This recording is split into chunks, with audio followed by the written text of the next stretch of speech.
أعوذ بالله السميع العليم من الشيطان الرجيم. بسم الله الرحمن الرحيم. السلام عليكم ورحمة الله وبركاته. الحمد لله رب العالمين وبه نستعين نحمده ونستعينه ونستغفره ونتوب إليه. اللهم صل على سيدنا وحبيبنا وشفيعنا وذكرنا وقربتنا ومولانا محمد صلى الله عليه وسلم، ثم إلى أرواح أزواجه وأصحابه والتابعين وتابعيهم بإحسان إلى يوم الدين. اللهم افتح علينا حكمتك وانشر علينا من خزائن رحمتك يا أرحم الراحمين. اللهم ارزقنا فهم النبيين وحفظ المرسلين وإلهام الملائكة المقربين. اللهم بارك لنا في رجب وشعبان وبلغنا رمضان. اللهم إنا نجعلك في نحور أعدائنا ونعوذ بك من شرورهم. اللهم بدئ شملهم وفرق جمعهم وشتت كلمتهم وزلزل أقدامهم وسلط عليهم كلبا من كلابك يا قهار يا جبار يا منتقم يا الله.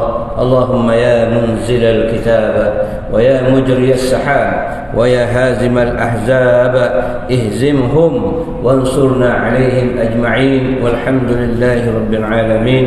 ثم أما بعد. Tuan-tuan rahimakumullah, mudah-mudahan kita dalam rahmat kasih Allah Subhanahu wa taala di bulan Rejab hari ini pula kebetulan pada 13, 14 dan 15 ucapan tahniah kepada yang berpuasa dan takziah kepada yang tak puasa. Ya, rugi ya? Tak rugi tak? Ini kali pertama saya di surau Mawaddah, pengurusi surau, semua ahli jawatan kuasa, mudah-mudahan dalam kasih Allah SWT. Ni 8 hari bulan barulah Isra' Mi'raj 27. Cuma hari ini kita akan ambil sedikit iktibar durus wa ibad daripada peristiwa langit, yang mana pada ketika itu peristiwa ini adalah peristiwa yang orang Islam pun tak boleh terima, apatah lagi orang yang tidak Islam. Itu peristiwa walaupun dah mukjizat, orang percaya mukjizat, tapi oleh kerana kepelikan yang teramat sangat, orang sebut kegilaan Muhammad daripada kemuncaknya. Sebelum tu orang dah sebut Nabi kita Muhammad SAW tu gila. Maka apabila dia cerita peristiwa Isra' dan Mi'raj, dia kata inilah kemuncak kegilaan. Jadi insya-Allah mudah-mudahan di kesempatan waktu yang ada ini, bukan hanya kebetulan kita dalam mencari ilmu, jangan kita kebetulan ataupun sambil-sambil. Contoh di antara maghrib dengan isyak, kita kata alah sambil-sambil nak tunggu isyak aku pun duduk, dapat pahala, tapi pahala sambil menyambil lah, kita bersungguh. Sebab segala sesuatu itu kena bersungguh, kata Imam Syafi'i, iaitu syarat untuk mendapatkan ilmu itu ada 6 perkara, kata dia, lan tanalal ilma illa bisittah. Kalau kau nak dapat ilmu, kata Imam Syafi'i, kena ada 6 prinsip baru dapat ilmu. Maka di antaranya kena ijtihad, kena bersungguh. Kalau tidak, kita akan dapat maklumat ilmu, maklumat bukan ilmu, hanyalah informasi sahaja. Kita tak nak. Sebab informasi ni di hujung jari je, petik dalam YouTube ke TikTok ke medsos yang ada tu, semua akan dapat maklumat. Tetapi selagi kita tak boleh nak buat, nak beramal dengan dia, maka dia tengah maklumat. Ramai orang maklumat agama ni, ramai yang terlalu banyak maklumat agama tapi tidak ada ilmu agama. Contoh mudah, kalau kita singgah RNR, kalau saya daripada Putrajaya, kalau Putrajaya tu 2 tempat yang supermarket ataupun tempat yang selalu untuk perginya, Alamanda dengan IOI Mall. Kalau kita tengok di Alamanda, contoh ni, orang muda bagus, Zuhur, Asar, Maghrib, ada yang sembahyang, pergi sembahyang. Tapi oleh kerana kejahilan, dia sembahyang. Tapi ketika rokok dan sujud, bajunya tersingsing, nampak bontot belakang. Sah ke tak sah? Tak sah lah. Nampak aurat betul. Ramai sembahyang. Itu kenapa? Kerana kejahilan. Dia nak sembahyang tapi dia tak tahu. Kemudian kita ini ikut belakang dia pula nak buat macam mana? Kita jadikan dia imam. Ketika dia sujud, bajunya tersingsing, nampak spender. Apa cerita? Kalau imam tempat kita ni, kaedah dia kita pergi berdiri belah kiri atau kanan dia, maka automatiklah imam tu akan keluar baris lah. Dia kena tahulah. Maksudnya kalau orang berdiri sebelah dia tu berarti ada sesuatu yang tak kena pada dia. Tapi kalau orang berdiri sebelah dia, dia tak lari juga, ada masalah. Tu imam tak ada masalah. Orang dah berdiri sebelah dia, takkan nak cakap. Takkan tepi sikit, kau batal tu. Kain ku cari ke apa, takkan cerita. Dia kena faham tu, automatik, kena understood. Tapi dia tak faham. Banyak tu berlaku. Sebab apa? Sebab kejahilan. Dia nak buat agama tapi dia jahil. Tu orang ada informasi, dia bukan ada ilmu. So pagi ni kita nak berkongsi ilmu, bukan nak mengajar. Kita tak nak mengajar. Mengajar bagi orang lain, kita berkongsi je. Sebab yang ada semua dah ada dah. Dah ada dah. Ilmu tu semuanya kita nak kongsi, refresh balik. Dan saya harap pagi ni jangan stres. Subuh-subuh ni jangan stres. Tenang, relax. Kalau kita stres, macam duduk atas pelamin pengantin baru, jeng kita. Ya, orang duduk atas pelamin pengantin baru tu, orang yang diperbodohkan oleh kameraman. Ikut arahan. Kameraman kata tungging, dia pun tungging. Kameraman kata dongok, dongok. Kameraman kata masuk ruang meja, masuk ruang meja. Dia akan masuk ruang meja ikut arahan. Padahal kameraman tu kita yang bayar. Kameraman kena ikut kita. Okey kau, aku duduk sini. Kau ambil gambar aku. Dia tak ada arah-arahan dah. Dia nak betulkan sikit-sikit je, tacap-tacap je. Ini dia. Ustaz, gini tak? Pula. Gini tak? Ustaz ni. Dengan bini dia tunggil sana, tunggil sini. Macam unta. Macam-macam lah. Tok lelaki naik atas belakang bini, bini yang tak ada lelaki. Pelik-pelik tu. Sebab apa? Sebab tak tahu maklumat. Kita dulu dah kena tipu dah. Oleh kerana kita dah kena tipu dah dulu oleh koremen, tak payah. Jadi kita dah ada anak, ada cucu dan sebagainya. Kena buat betul-betul. Baik. Allah Subhanahu Wa Taala menyebut, qul in kuntum tuhibbunallah fattabi'uni yuhibbukumullah. Ini bicara cinta. Dalam perjalanan langit ini disebut oleh Imam Ghazali rahimahullah. Imam Ghazali ini ialah di antara ulama syariah yang kemudian mendasari tasawuf.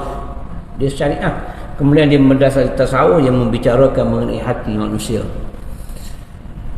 Maka dalam kitab yang disebut sebagai Mukasyafatul Qulub, kitab pendedahan bagi hati, bagi jiwa, dia kata syarat cinta lah. Tadi hak Imam Syafi'i itu syarat ilmu. Ini syarat cinta itu, dia kata sidqul mahabbah. Tanda seorang itu cinta itu ada 3. Hati betul kau tidak saya tengok. Ini Imam Ghazali rahimahullah. Sidqul mahabbah fi salasah. 3 benda yang menunjukkan cinta sebenar. Ini kita nak tengok perjalanan langit Nabi SAW ini adalah kerana cinta, bukan kerana lain. Yang pertama, an yakhtar ridha habibihi an ridha ghairihi. Satu. Yang kedua, an yakhtar ridha, kemudian yang keduanya Allahumma salli ala sayyidina Muhammad. Okey, kita tafsir dulu ridha. Yang pertama disebut oleh Imam Ghazali, syarat cinta yang pertama an yakhtar ridha habibihi an ridha ghairihi, iaitu hendaklah dia memilih redha kekasihnya berbanding dengan redha orang lain. Apa yang kekasihnya redha, apa yang kekasihnya suka, apa yang kekasihnya nak, dia akan cuba buat. Itu redha. Maksudnya kesukaan apa, orang yang pasangan kita suka apa, kita akan cari. kita akan ikut walaupun kita tidak suka. Redha. Saya Kelantan. Saya Kelantan ni. Katalah isteri katakanlah. Isteri orang Negeri Sembilan, tapi isteri saya orang Kelantan. Katakanlah, kata. Jangan duk syak apa-apa, kata. Orang Kelantan ni pokok mana pun dia masak kari pun dia bergula. Orang Kelantan. Tak tahu lah orang Kelantan sini, tak tahu lah. Ni orang Kelantan ni. Kau pure. Kalau orang Kelantan murtad dah saya tak tahu lah. Kalau Kelantan pure, dia akan kari pun dia masuk gula. Tak percaya pergi kedai mamak, dia makan roti canai, kat minta kari, mamak atas kari, dia minta gula dulu. Mak, gula ada gula. Gula. Saya duduk miri dulu, saya ingat duduk miri. Saya pergi kedai mamak, kari. Gula. Tuan, gula, ya gula. Aku cakap banyak pula lah. Gula. Lepas tu hari-hari pergi makan roti canai, sebelum keluar kari, sebelum keluar apa-apa, gula sampai dulu. Baik tengok muka kita tu gula dah. Memang macam tu. Kita pun masak lah. Mak kita pun masak. Menantu dia orang Negeri Sembilan. Bini kita lah katakanlah. Dia pun makan. Sedap lah. Sedap lah. Hak mek masak sedap. Walah geli loyo orang. Mana mau kari dengan gula. Tapi nak ambil redha ni, tu nak ambil redha ni. Nak ambil redha mak mertua ni, angguk. Saya pula balik Negeri Sembilan. Masak lemak cili api telur itik. Allah sedap ni telur itik. Tapi ya Allah, ya Rabbi, kata orang Sarawaknya, Rabbi. Pedas gila. Setengah kilo cabai yang masuk. Duk tengah makan nyuk punggung. Buasir. Kita tak buasir tapi rasuk, ya Allah pedahnya. Sodak apa dia tu? Sodak. Oh mak, oi sodak ni. Ada pun. Habis makan tu masuk anda. Tapi nak ambil redha. Nah ni cerita redha ni. Nak ambil redha. Nak ambil redanya mak mertua, kita pun carilah jalan pun makan juga, pasar juga, walaupun kadang-kadang kita tak suka. Itu maksud dia. Maka nak tak nak kita pun dalam apa-apa sekalipun redha Allah. Sebab tu ayat qul in kuntum tuhibbunallaha fattabi'uni yuhibbukumullah. Katakanlah ya Muhammad, kalau kasih kepada Allah maka ikutlah aku. Ayat ni orang tutup guru dulu, saya ingat lagi dia panggil ayat pengasih. Dan juga dia kata ayat ini ayat pemanis sekampung. Tapi amal betul-betul. Jangan amal minta habuan dunia, tak ada habuan akhirat. Kena ingat tu. Sebab kita hidup atas dunia ni, yang sementara ni, biar semua kerja yang kita buat tu, biar jadi akhirat. Kita nak tak nak kerja dunia jadi dunia, kerja akhirat jadi dunia, tak nak. Kita nak kerja akhirat jadi akhirat, kerja dunia jadi akhirat. Barulah tenang. Tak semestinya kita kena duduk kat surau 24 jam. Kita pergi kerja pun dapat pahala. Kita pergi main bola dapat pahala. Kita pergi mancing dapat pahala. Kita pergi main golf dapat pahala. Pergi semua dapat pahala. Kullu amalin fihi ta'atillah wal ibadah. Kata ulama, semua amal yang kamu buat, dalam amal itu ada nilai ketaatan kepada Rabbul Jalil, maka dikira ibadah. Barulah dia kira sebagai ibadah. Jadi sekarang ni apa yang kita buat dia jadi ibadah. Tapi tak ada kalau kita beramal qul in kuntum tuhibbunallaha fattabi'uni yuhibbukumullah untuk dunia, maka kita dapatlah habuan dunia. Akhirat tak dapat. Orang yang bertanding Al-Quran, tilawatul Quran, contoh dia baca bagus, taranum dia bagus semua sekali, tetapi untuk habuan dunia dia dapat dunia. Untuk orang puji dunia dia dapat dunia. Akhirat dia tak dapat dah. Dia tak boleh claim. Setiap ayat yang dia baca tak boleh nak claim dah dengan Allah Ta'ala. Tak boleh tuntut dah. Sebab kau dah tuntut atas dunia dulu, kau nak kelebihan. Maka dengan menang itu kau dapat pergi haji. Menang itu kau dapat hadiah. Kau dapat trofi. Kau dapat bagai-bagai habuan dunia. Maka akhirat kau tak akan dapat. Tapi kalau engkau buat untuk akhirat, dunia tu akan dapat. Saya minta gelas dengan tuan-tuan, saya akan dapat gelas. Betul. Tapi kalau saya minta air, sudah pasti saya akan dapat air dan juga gelas. Dah faham tu? Kalau saya minta gelas, bang minta gelas, belum tentu ada air. Tapi kalau saya minta air, sudah pasti ada gelas. Begitu juga akhirat dengan dunia. Bila kita ambil akhirat itu sebagai landasan kehidupan, dunia akan mengikuti. Tapi kalau kita ambil dunia, akhirat tak pasti akan ikut ataupun tidak. Kita ingat, itu falsafah. Jadi kita nak sekarang ni, biar kerja kita ni jadi akhirat. Walaupun dia pergi mancing, akhirat dapat pahala. Macam mana dapat pahala mancing? Kena cara dia. Ada yang kerja akhirat jadi dunia pun ada. Derma buat mokcek besar, tunjuk besar.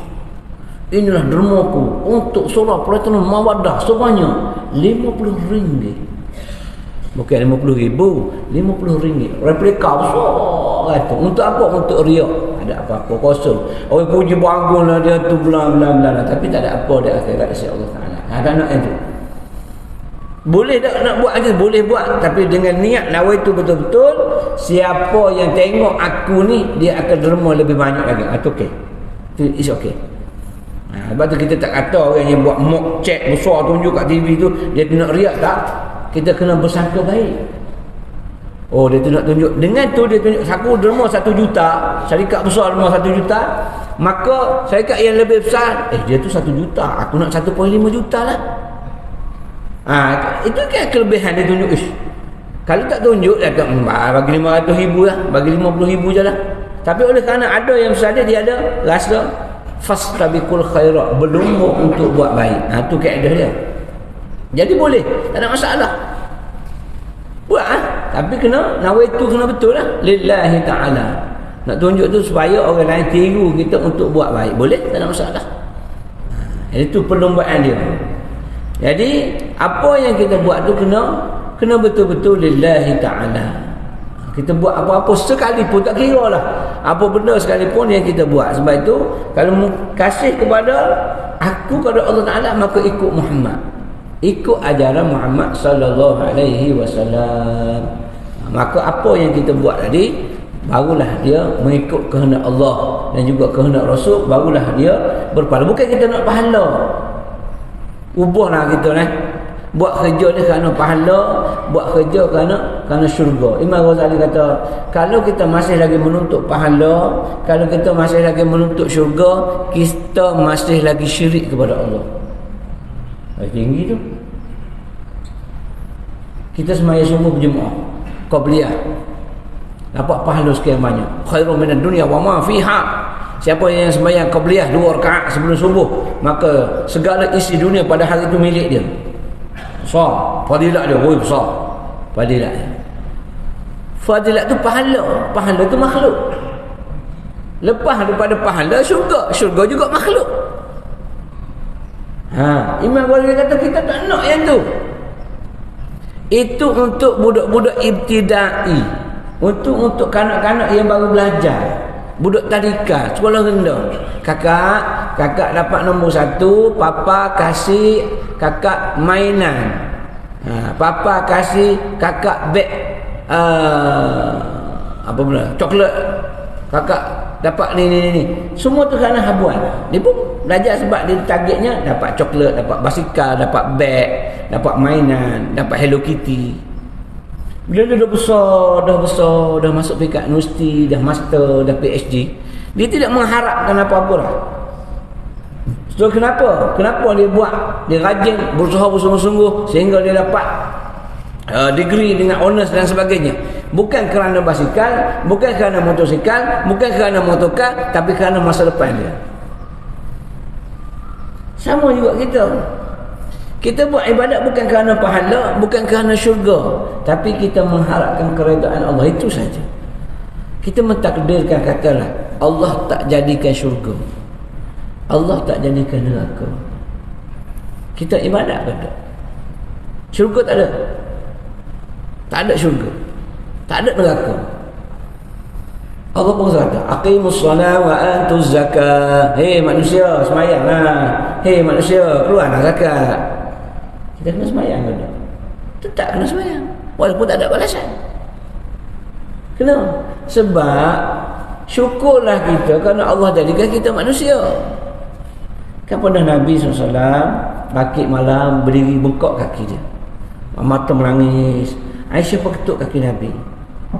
Ya Rasulullah, kenapa kau menangis banyak sangat ni? Kaki dia pun dah bengkok lah tu. Apa Nabi kata? Afala akuna abdan syakura? Tak boleh ke aku nak jadi hamba yang bersyukur? Tak boleh ke?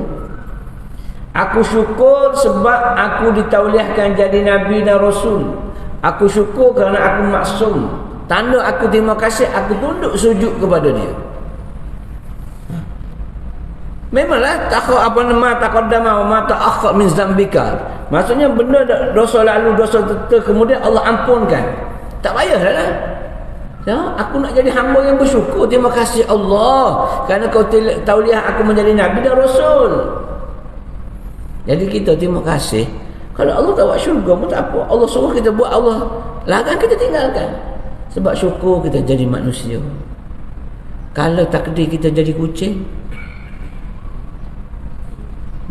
boleh makan musakin? Boleh? Blackton ke? Blackton musakin lah. Takkan nak makan biasa-biasa, nak blackton lah. Ada sejarah kucing makan blackton ke? Atau apa-apa ada. Kalau kita jadi kucing ke, kalau kita jadi benda-benda lain, jadi mengkagung ke, jadi apa, Allah nak makan apa? Kau jadi cicak lagi nyanyi, tengah kat siling, duk tunggu kerkatu terbang baru boleh makan. Dalam lidah pendek macam tu je, mulut sempit, nak makan apa? Kita merata boleh pergi main bola, boleh berenang, boleh ada pasangan hidup, ada anak, ada cucu, segala boleh makan. Kalau boleh buat, adalah larangan sikit-sikit sebagai ujian dalam kehidupan. Bukan semua Allah larang. Tak. Jadi oleh kerana syukur itulah membuatlah, kata Imam Ghazali, buatlah yang dia perintah, tinggal dia larang. Bukan sebab syurga, bukan sebab neraka. Iaitu habuan dia kemudian. Kemudian itu. Sebab dia mungkin nak bagi lebih lagi pada engkau. Kita ada anak, kata, ada anak. Long, pergi beli gandum dengan telur, mama nak buat jemput-jemput. Buat kunci, dia ambil kunci, ambil duit tu, pergi beli. Nah, abah, gandum, telur, ni baki duit. Dia pun keluar pergi main bola. Esok lusa, dia ada 2-3 beradik, tapi Along ni, ayah suruh dia tak pernah minta upah, RM1. Sekali pergi beli, RM1, RM2, tak minta apa pun, tak minta upah pun. Dia pergi je. Satu hari, rombongan sekolah, nak pergi ke Langkawi ke, nak pergi ke Labuan ke, dah bayar yuran ayah semua sekali. Along ada duit, poket. Dah itu kan abah dah bayar kat sekolah RM100. Dah aku nak beli gula-gula ke, coklat ke, apa benda kat sana, nah ambil 100 contoh. Oleh kerana Along tu budak yang baik, dia tak pernah minta upah pun dengan ayah dia.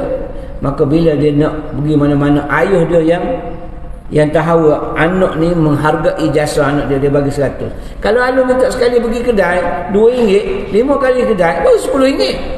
Dia tak minta pun. Bahkan dia bersyukur kerana dia ada bumbu rumah boleh berteduh. Dia bersyukur kerana ada nasi boleh makan. Dia bersyukur kerana air boleh minum. Duduk di rumah ayah dia, segala-galanya dah komplit ayah dia bagi kat dia. Syukur, alhamdulillah. Maka apa yang ayah suruh aku buat, apa yang ayah larang aku tak buat. Itu anak yang baik. Maka kita hamba Allah pun sama. Allah dah bagi segala-galanya, jadikan kita sebagai manusia, walaqad karramna bani Adam.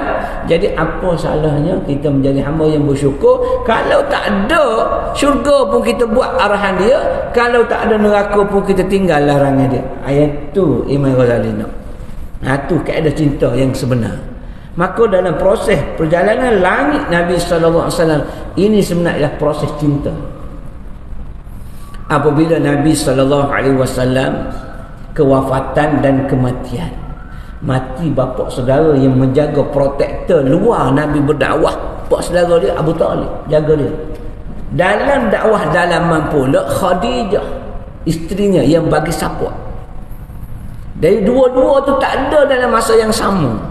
Yang luar pun tak ada, yang dalam pun tak ada. Jin. Pak saudara tak ada. Orang nak kacau Nabi SAW tak berani sebab ada pak saudara Abu Talib, bangsawan Quraisy. Ya Muhammad, aku dakwah lah. Aku ada, yang risau. Pak saudara kau masih ada. Orang hormat lagi. Saya dakwah. Dia sendiri tak masuk, tapi dia sokong.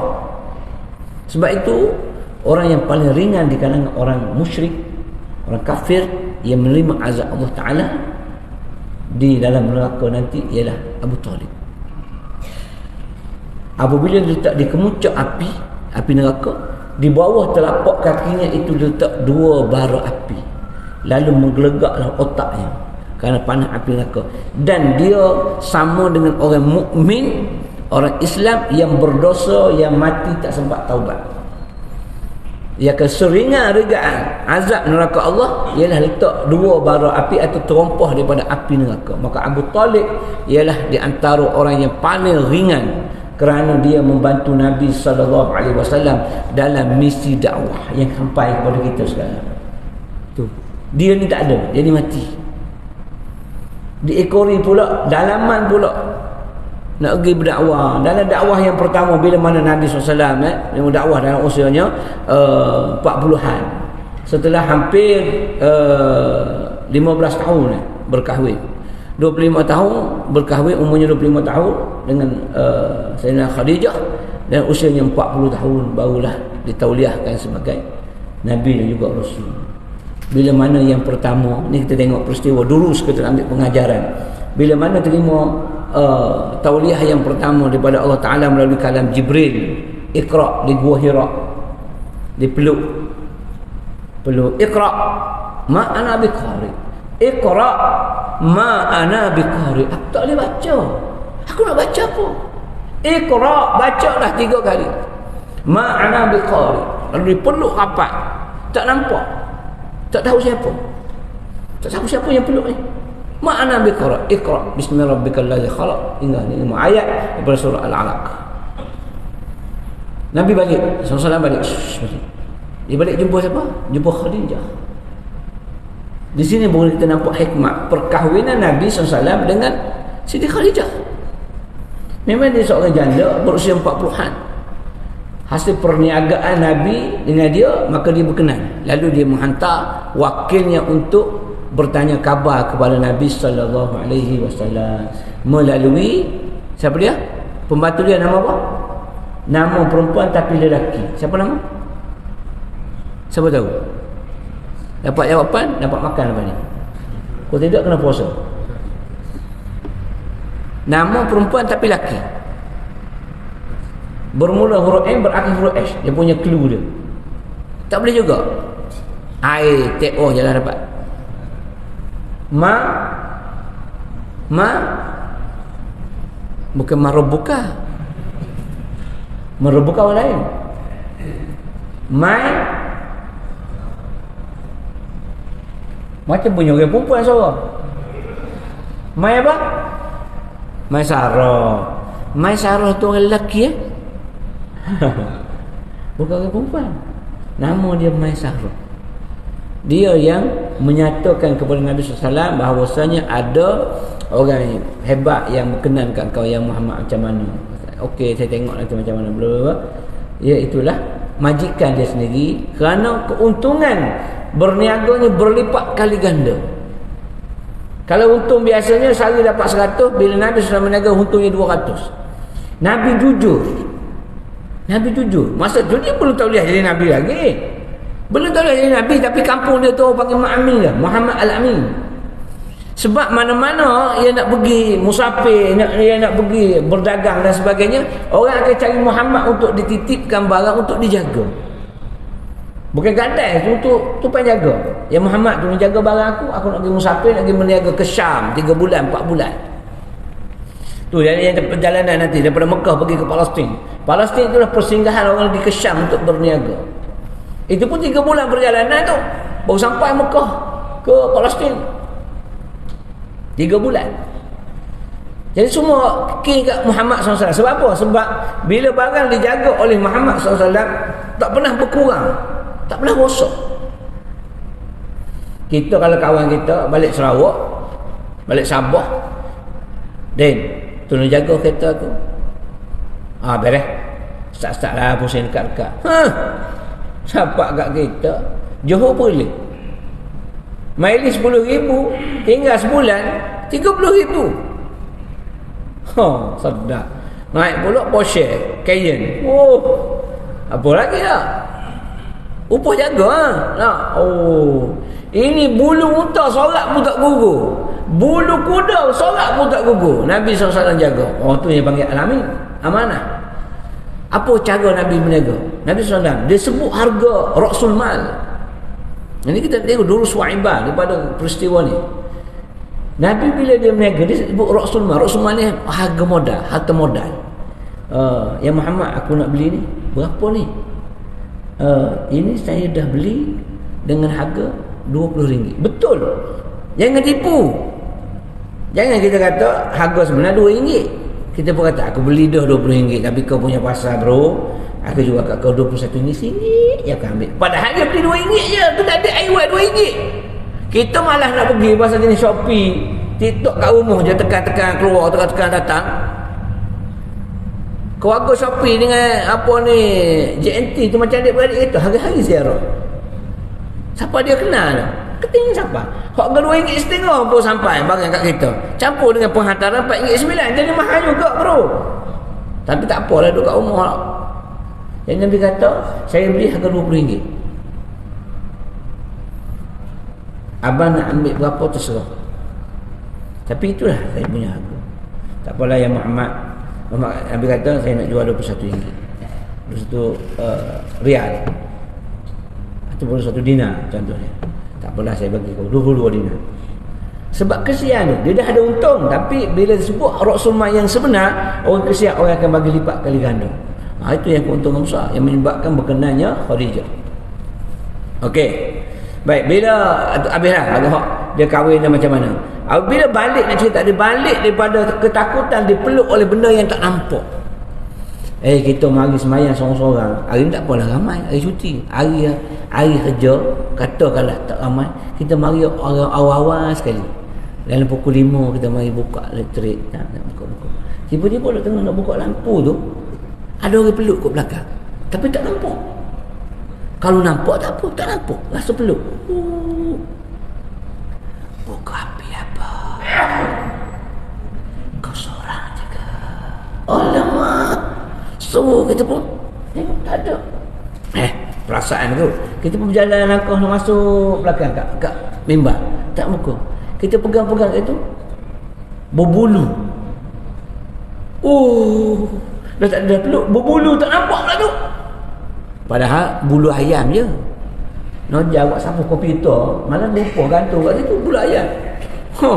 Tak jadi balik. Esok cerita kat orang, aku pergi kat surau. Bulu dia saja ada besar lengan. Bulu sorak besar lengan. Bayangkan ibu dia besar mana. Orang kata tak lagi lah sorak tu. Memang ada hantu. Habis, selesai. Maka tak ramai lah mari sebab takut ke hantu. Sebab tak nampak, kita tak nampak hantu lah. Sikit-sikit tak nampak hantu. Sikit-sikit tak nampak hantu. Kata janganlah tuduh macam tu. Sikit-sikit aku yang kena. Bukan hantu.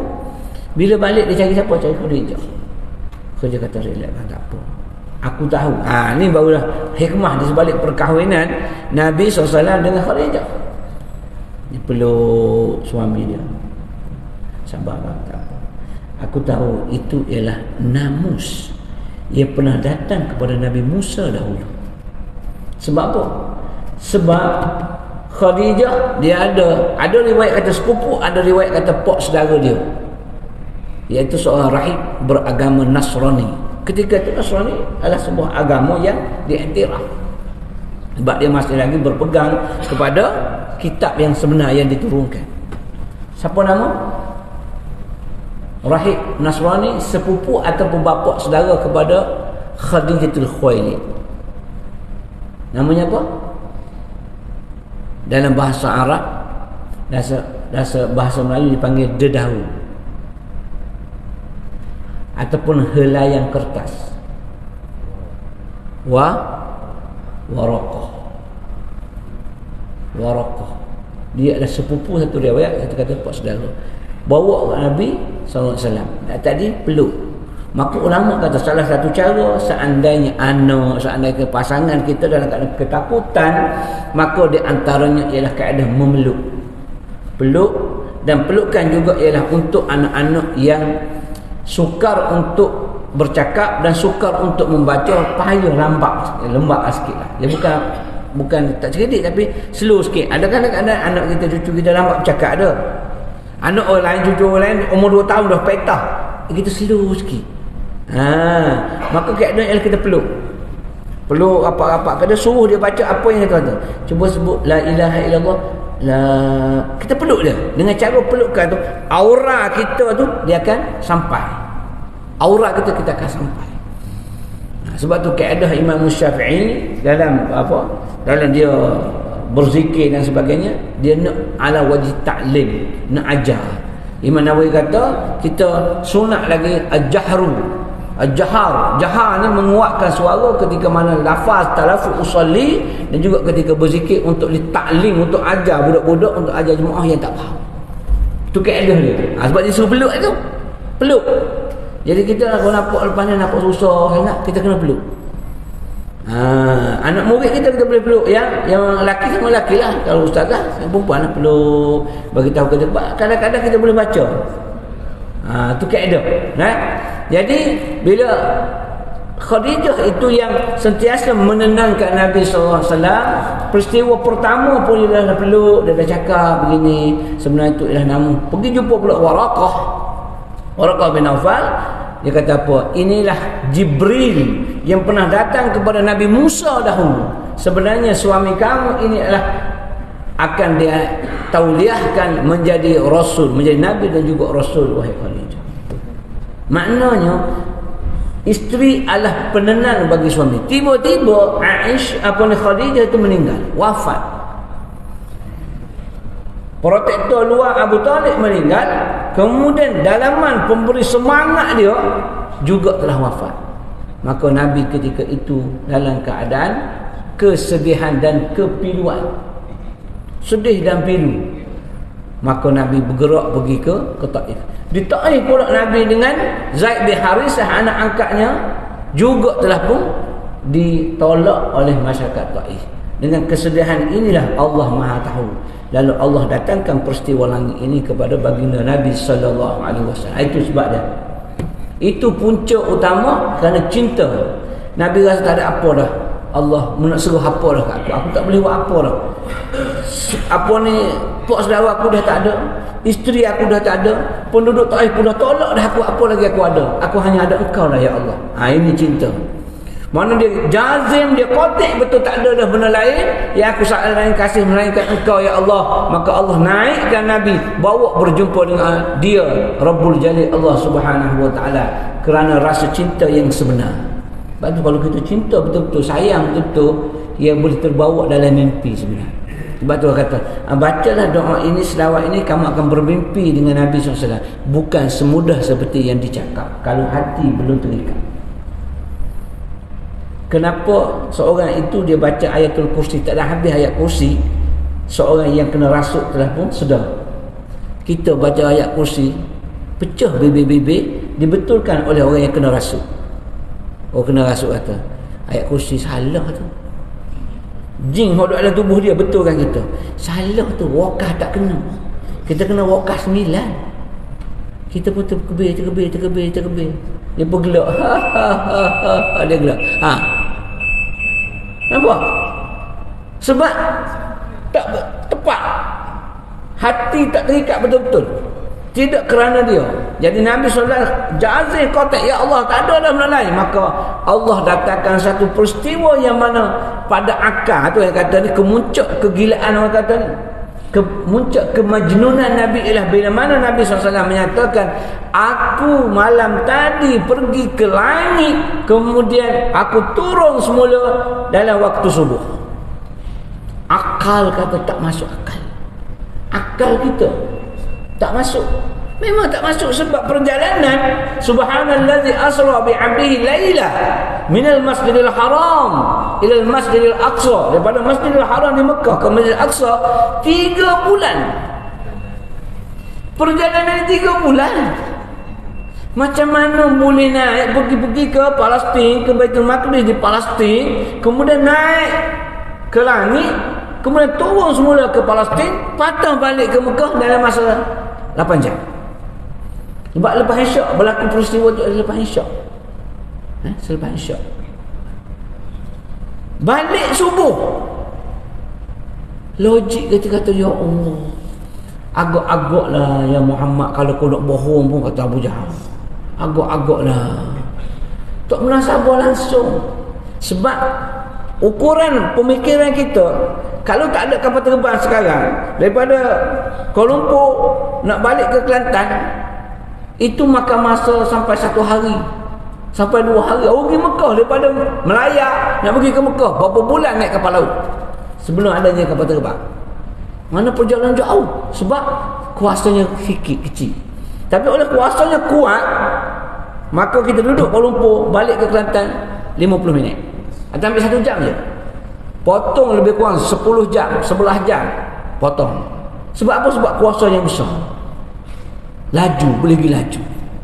Ni sekarang baru buat kajian, dulu tak ada nak kaji. Sebab bila Nabi turun yang cerita, nak tahu tak, mana tadi aku pergi ke Baitul Maqdis, ke Palestin. Lepas tu aku naik ke langit, ambil semayang jumpa Allah Ta'ala. Ia percaya di kalangan Islam yang kata benar Abu Bakar seorang je. Oh betul. Hak lain kata Islam dah ni masa apa 3 bulan dah pergi ke Baitul Maqdis, 3 bulan naik unta. Itu pun unta kuda yang laju tu. Yang laju. Kalau unta gaul, unta kecil mani, darah tinggi, jantung, kejap-kejap berhenti RNR, kejap berhenti sana, takkan sampai 3 bulan. Ini kuda laju ketak 3 bulan perjalanan. Kalau hak sakit lagi pula, macam mana boleh sampai dah 1 malam tak pernah sabar. Tengok, ada jatuh kemuncak kegilaan orang kata. Tapi yang bawa dia siapa? Asra bi abdi. Asra makna yang bawa dia. Duduk sini, bawa ke sini ni. Ni semut. Duduk sini pun masuk dalam baju ustaz. Saya pun bawa. Kejap lagi saya balik. Lepas syurut ni kita berhenti lah. Nak syurut lah. Balik ke Putrajaya. Perjalanan darat manusia 40 minit. Ambil 40 minit setengah jam lah, setengah jam. Perjalanan semut tadi nak sampai ke Putrajaya mau 40 hari. Tapi lepas tu siapa balik Putrajaya? Tadi jumpa dengan bos lama Datuk Kamaru, nak jalan rumah dia contoh dia. Saya pun patah balik. Saya pun lagi tu saya lagi lepok Melata ni, siapa datang? Semut yang ada di bos saya tadi patah balik.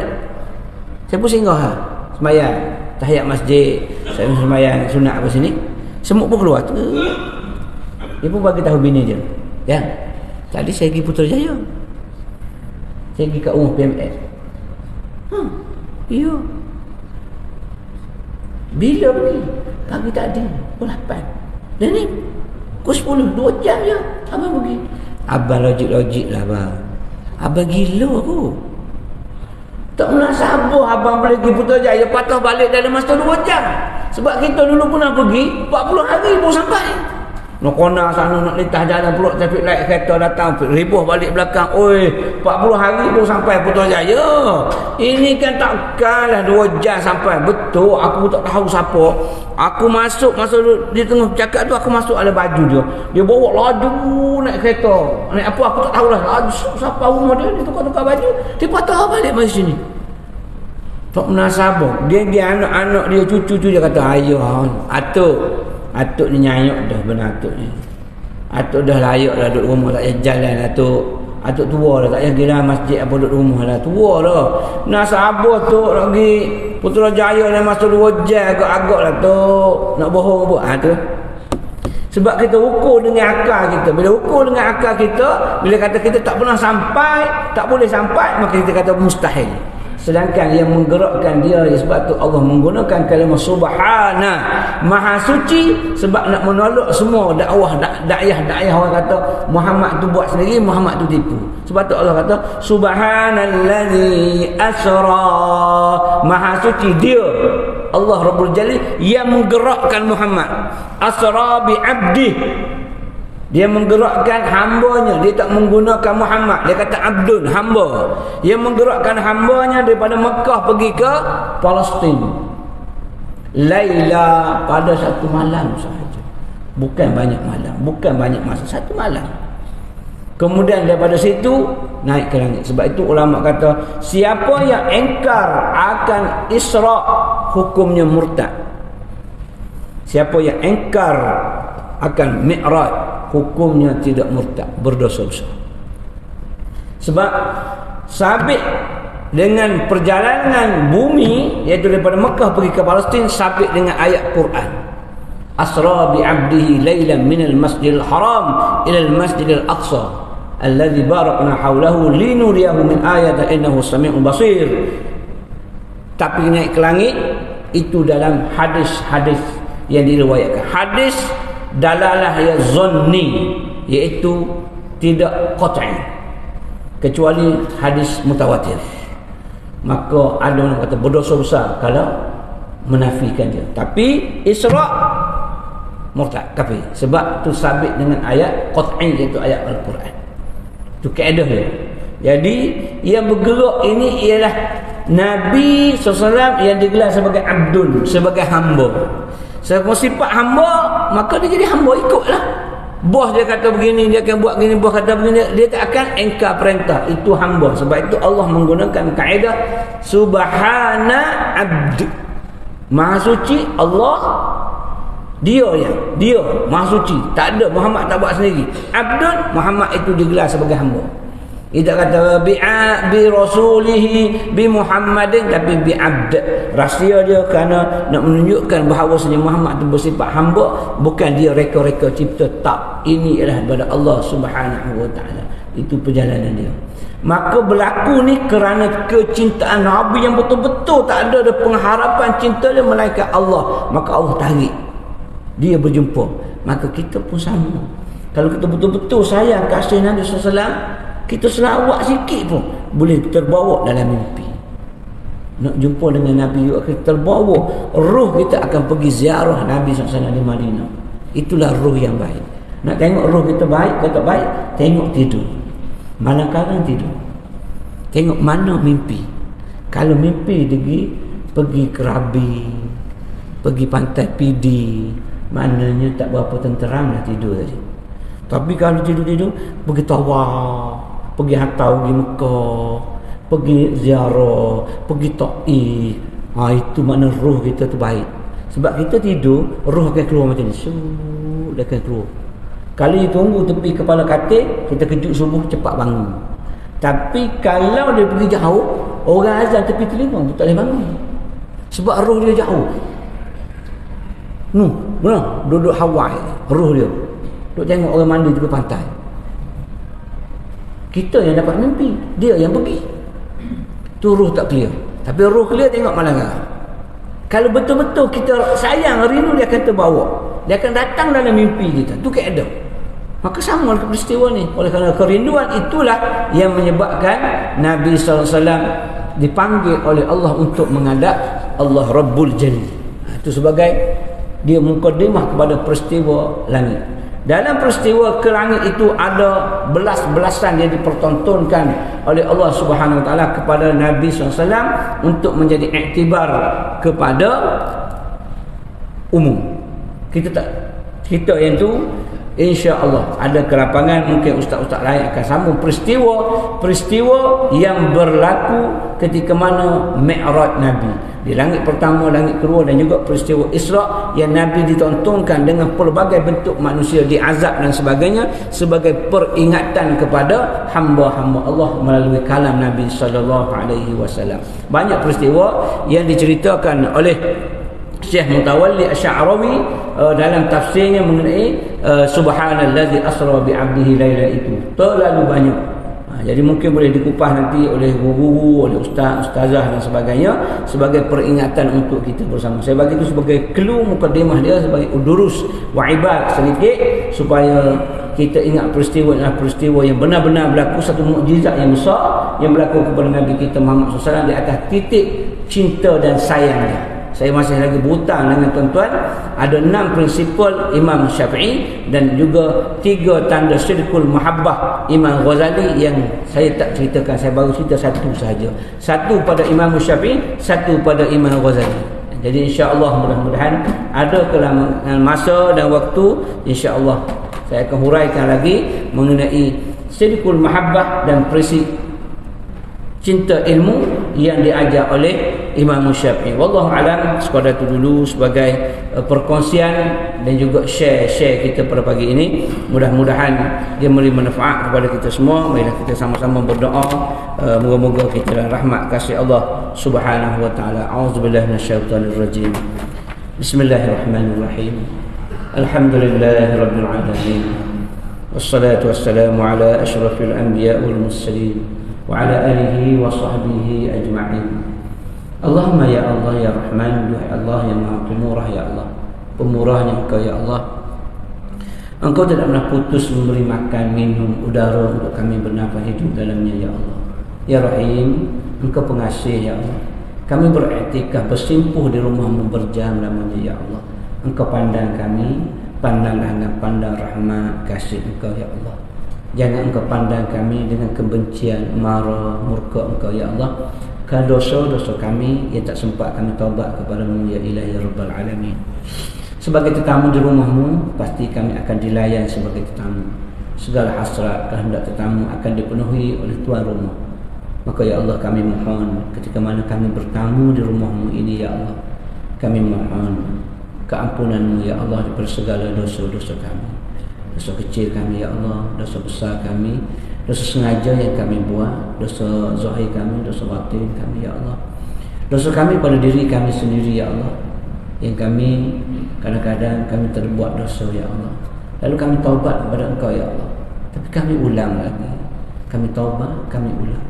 Bukan kami ingin memperkecilkan Engkau, bukan kami main-main dengan Engkau ya Allah. Itulah kami sebagai hamba-Mu ya Allah, yang sentiasa diiringi dengan nafsu dan juga hasutan syaitan ya Allah. Maka di rumah-Mu ini kami mohon padamu ya Allah, Engkau tuntun kami, pimpin kami ke jalan kebenaran, tutup buat kami jalan-jalan kebatilan, jalan-jalan kemaksiatan. Kami mohon ya Allah. Ya Allah, dosa kami juga pada ibu dan ayah kami ya Allah. Mulut kami yang sedang berbicara dengan-Mu pada ketika dan saat ini, mulut kami yang mengaminkan doa, mulut kami yang berbicara ini, rupa-rupanya mulut kami ini pernah menyakiti hati ibu dan ayah sehingga menangis ibu dan ayah. Celupa mulut kami, kasar cakap kami. Tangan yang kami tadah ini pernah menyakiti hati ibu dan ayah. Tangan ini pernah membaling pakaian ke wajah ibu untuk dibasuh oleh ibu. Jahatnya tangan kami ya Allah. Namun di atas pemurah Engkau ya Allah, Engkau ampun kami ya Allah. Ampun segala dosa, salah silap kami pada ibu dan ayah kami ya Allah. Dosa kami juga padamu ya Allah. Kami kadang-kadang terlewat untuk tunduk bersujud padamu ya Allah. Kadang-kadang kami mencari rezeki, kami lupa kepada pemberi rezeki ya Allah. Ya Allah, kami mohon padamu ya Allah. Anak itu menjadi kemurkaan, kemarahan-Mu, maka ampunkanlah kami ya Allah, ya Arhamar Rahimin. Ya Allah, Engkau telah ampun dosa kami, ampunkan pula ibu dan ayah kami ya Allah, hidup atau mati mereka ya Allah. Untuk ibu dan ayah yang masih ada ya Allah, berikanlah kesihatan berpanjangan kepada mereka berdua ya Allah, agar sentiasa dapat tunduk bersujud padamu sehingga ke akhir hayat mereka ya Allah. Jadikanlah kami anak-anaknya soleh dan solehah ya Allah, yang sentiasa berkhidmat untuk mereka ya Arhamar Rahimin. Buat ibu dan ayah yang telah pergi meninggalkan kami ya Allah, jadikanlah kuburannya itu ya Allah sebagai taman-taman syurga ya Allah. Jangan jadi kuburan mereka kawah-kawah api neraka ya Allah. Lapangkanlah barzah yang sempit selapang rumah-Mu ini ya Allah. Terangilah ya Allah kubur yang gelap gelita seterangnya waktu syuruk dan duha ini ya Allah, agar aman, tenang ibu dan ayah di sana ya Allah. Ya Allah, Anda ditakdirkan untuk dipisahkan roh daripada jasad ibu dan ayah kami ketika saat ini ya Allah. Kami mohon padamu ya Allah, kami mohon Engkau perintahkanlah Israel-Mu yang sentiasa berkasar dengan hamba-Mu ketika sakaratul maut ya Allah. agar berlembut dengan ibu dan ayah kami ya Allah ketika memisahkan roh daripada jasad mereka berdua ya Allah. Selembutnya kami dimandikan oleh ibu kami ya Allah. Selembut kami lembut dibedak-bedakkan oleh ibu kami ya Allah. Selembutnya kami didodoikan dalam buayan oleh ibu kami ya Allah. Selembutnya kami dalam dakapan mesra ayah-ayah kami ya Allah ketika mendokong kami daripada ruang tamu ke bilik tidur kami ya Arhamar Rahimin. Jangan sakiti ibu dan ayah lagi ya Allah. Ibu telah sakit kerana kami ya Allah bersimbah darah ketika melahirkan kami, lenjung basah batiknya ya Allah. Ya Allah, Engkau jadikanlah titisan darah itu ya Allah sebagai titisan pahala untuk memberatkan timbangan ke syurga-Mu ya Allah. Ya Allah, jadikanlah titisan susu yang disuap ke mulut kami oleh ibu kami selama 2 tahun lamanya ya Allah sebagai titisan pahala untuk menghindarkan sengsara neraka-Mu ya Allah. Jadikanlah titisan keringat ya Allah yang lahir daripada dahi-dahi dan dada bapa-bapa kami ya Allah sebagai titisan pahala untuk melapang luaskanlah kuburan dan sempit itu ya Allah